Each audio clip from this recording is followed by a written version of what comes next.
সুন্দরবনের second part নিয়ে রূপা তো হাজির। তো চলো পরপর বলা যাক। সকালবেলা ফ্রেশ হয়ে নিয়ে গাদাগাদি করে এই ভ্যানটার ওপর বসলাম।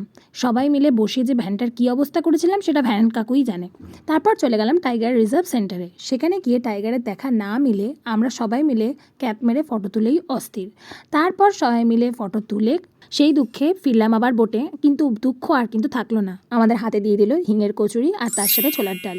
সেই দুঃখ ভুলে কপাকপ খেতে শুরু করে দিলাম। আর তার সাথে এনজয় করলাম লোটে মাছের চপ। তার মধ্যে থেকে বৃষ্টিপাত শুরু হয়ে গেছে। সেই বৃষ্টির দোল খেতে খেতে আমরা কিন্তু সবাই মিলে বোটের নিচে চলে আসলাম। সেখানে এসে আরও মজা, হাসি ঠাট্টা, অনেক কিছু।